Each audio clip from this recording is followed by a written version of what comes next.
আমরা যা কখনো পাইনি আমাদের সন্তান অবশ্যই তা পাবে।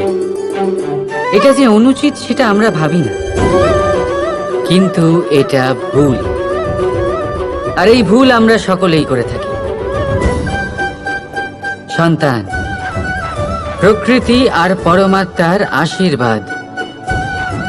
ওদের ভেতরে তাদের নিজের একটা অস্তিত্ব লুকিয়ে থাকে, সেটা মন দিয়ে দেখুন তো।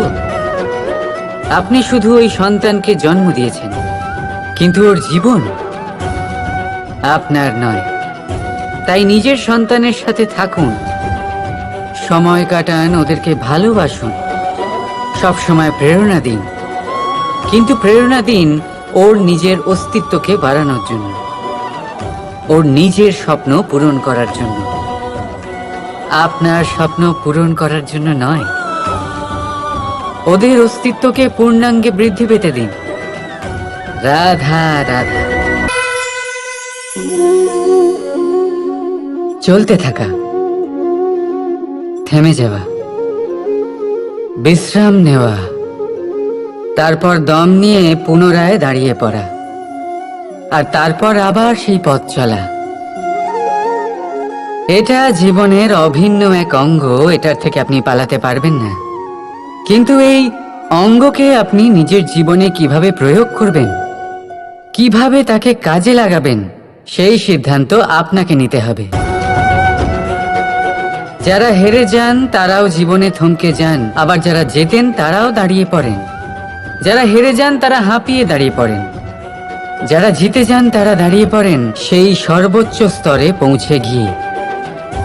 এবার দাঁড়াতে তো আপনাকে হবেই, তা হতেই হবে।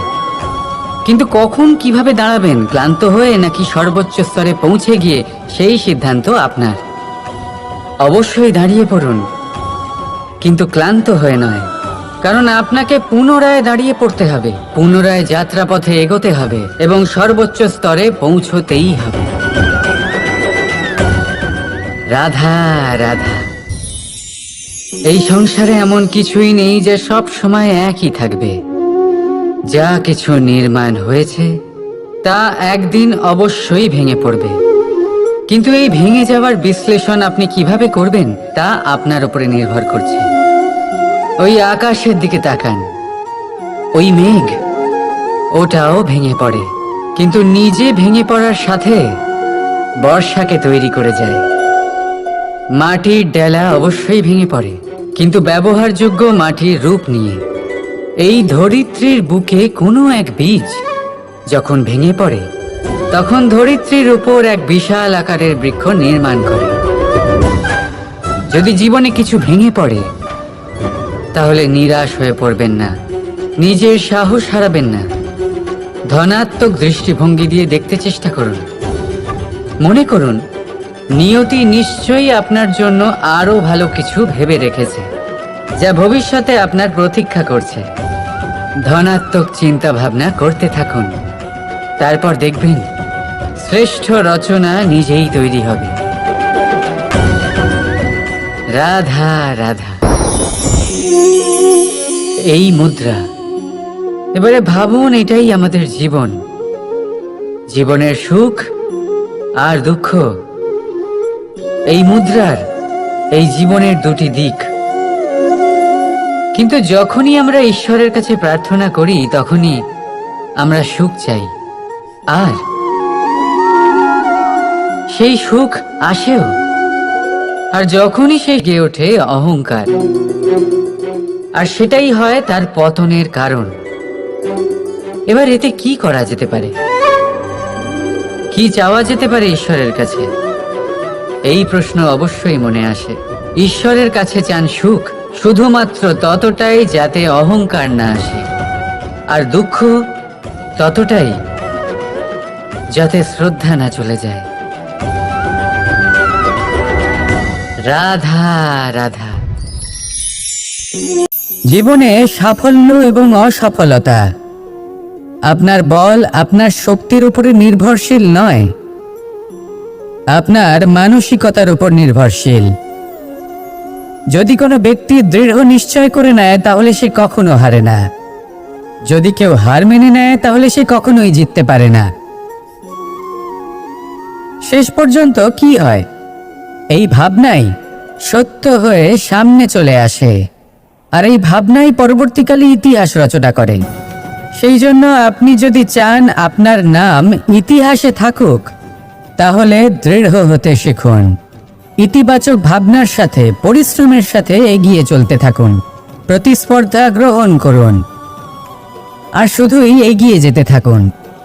সংসারে আপনি যে কোনো উচ্চতাতেই পৌঁছতে পারবেন, কারণ ইচ্ছে শক্তি আর ভালোবাসার চেয়ে বেশি শক্তিশালী আর কিছুই নেই। তাহলে আসুন আর আমার সাথে ভালোবেসে বলুন, রাধা রাধা। কামবোধ, এটাই আপনার অন্তরের প্রথম শত্রু। বেশিরভাগ মানুষই কামবোধ বলতে লালসা বোঝেন, কিন্তু এটা সম্পূর্ণ সত্য নয়। কামের আসল অর্থ হলো কামনা। এটা খুবই সহজ ব্যাপার। মনুষ্য শরীর থাকলে, মানুষের মন থাকলে এই কামনা অবশ্যই থাকবে। এবার এটাই দেখতে হবে যে এই কামনা নেতিবাচক কামনা নাকি ইতিবাচক কামনা। অন্য কারোর জিনিসে নজর দেওয়া, অন্য কোনো মানুষের উপর নজর দেওয়া, কোনো অনুচিত বস্তুর দিকে নজর দেওয়া, এই নেতিবাচক কামনা। আর এই দুষ্কামনা মানুষকে দিয়ে অপকর্ম করাবেই করাবে। তাই মনে রাখবেন, যে ব্যক্তি নিজের কামনাকে নিয়ন্ত্রণে রাখতে পারেন, তিনি সঠিক পথেও থাকেন, সঠিক লক্ষ্যে পৌঁছতেও পারেন। যিনি কামনা নিয়ন্ত্রণে রাখতে পারেন না, তিনি তার পথও হারিয়ে ফেলেন এবং লক্ষ্যচ্যুতও হন। তাই মনে রাখবেন, নিজের কামনাগুলিকে নিয়ন্ত্রণে রাখুন। কাম নামক এই শত্রুর ওপর বিজয় লাভ করুন, আর আমার সাথে ভালোবেসে বলুন, রাধা রাধা। হাস্য, হাসি জীবনে অত্যন্ত মূল্যবান হয়। সঠিক মাত্রায় সঠিকভাবে গ্রহণ করতে হয়। যদি এরকম না হয়, তাহলে এই ঔষধও শরীরের ক্ষতি করে দিতে পারে। এবার আপনি ভাবতে পারেন, হাসি থেকে কিভাবে ক্ষতি হতে পারে? আপনি যদি অন্য কারোর উপরে হাসেন, তাহলে হয়তো তার মনে কষ্ট হতে পারে, তার অন্তরের মিত্র হয়তো শেষ হয়ে যেতে পারে, আর অন্তরের শত্রু জেগে উঠতে পারে।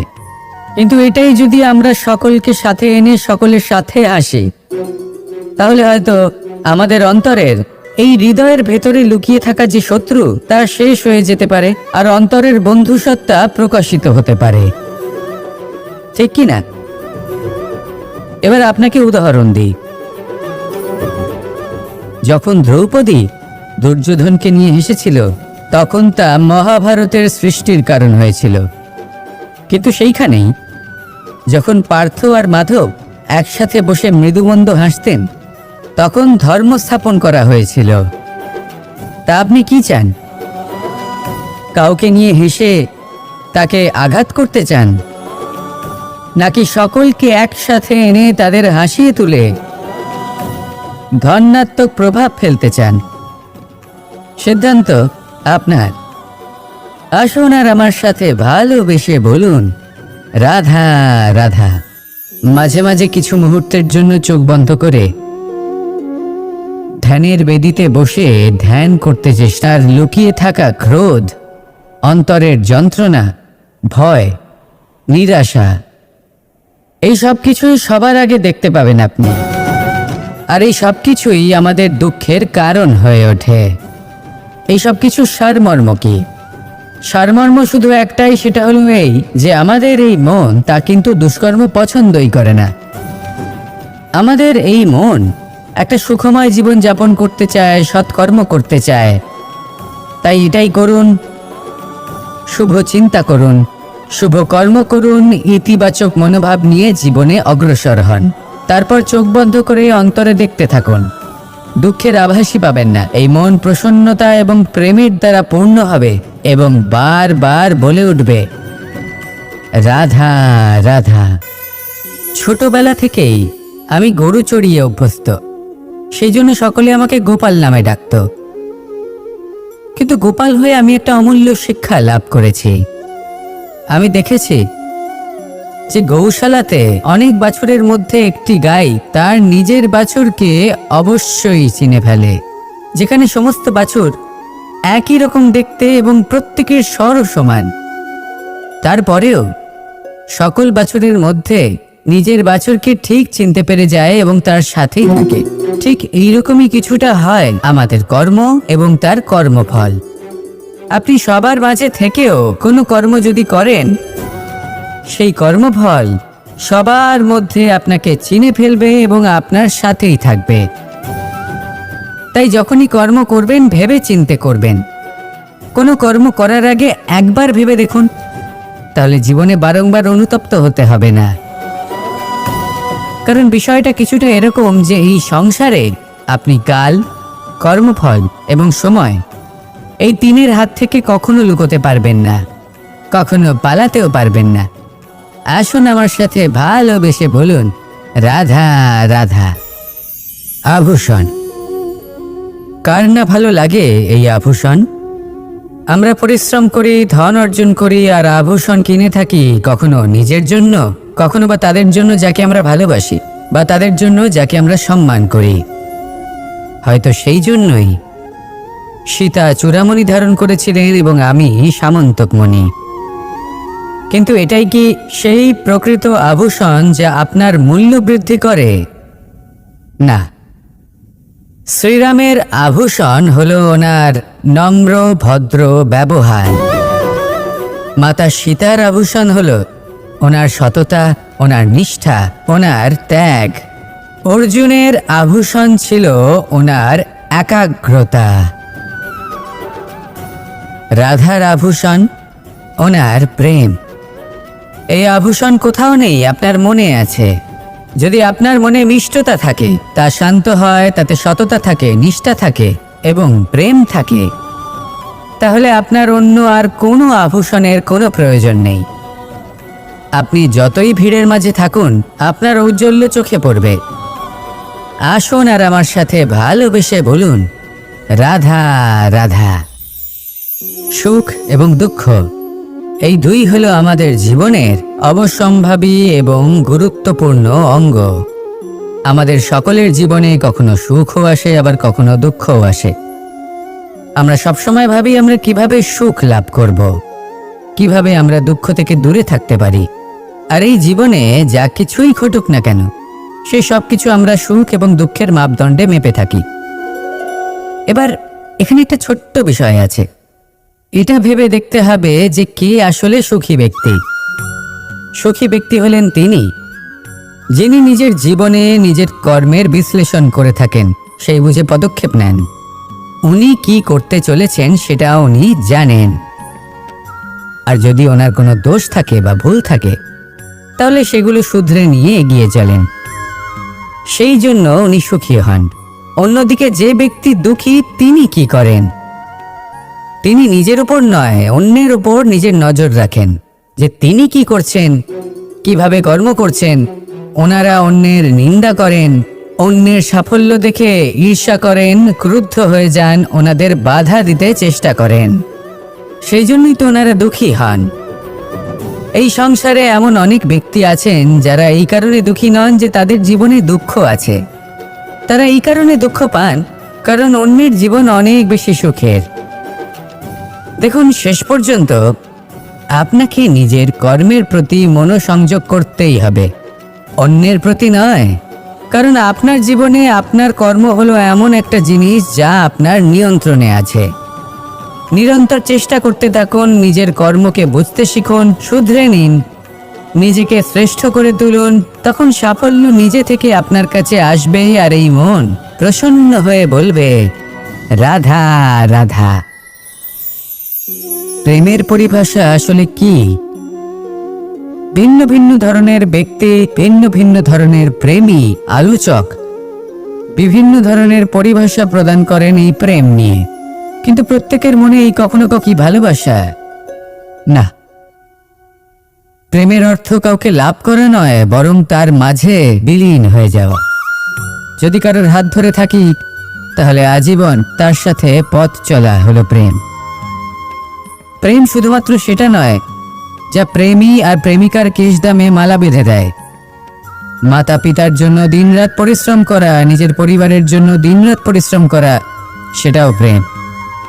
নিজের বন্ধুদের জন্য, আপনজনের জন্য সবকিছু উজাড় করে দেওয়ার নাম হলো ভালোবাসা, নিজের মাতৃভূমির জন্য সাহসের সাথে লড়াই করা এবং আনন্দে নিজের জীবন ত্যাগ করে দেওয়াও কিন্তু প্রেমের নামান্তর। সেই জন্য যারা বুদ্ধিমান ব্যক্তি তারা কখনো প্রেমের পরিভাষা খুঁজতে চান না, কারণ তারা জানেন যে এই প্রেম কতটা বিশাল। তারা জানেন যে এই প্রেম হলো এক বিশাল সাগর যাকে নিজের মুঠোয় ধরে রাখা যায় না। সেই জন্য এই প্রেমের সাগরে ডুবে যান এবং সকলকে ভালোবাসতে শিখুন। যদি সবাইকে ভালোবাসতে পারেন তাহলে তাদেরও কল্যাণ হবে যারা আপনাকে ভালোবাসে, তাদেরও কল্যাণ হবে যাদেরকে আপনি ভালোবাসেন, আর আপনারও কল্যাণ হবে। আর তখন এই মন ভালোবেসে বলবে রাধা রাধা।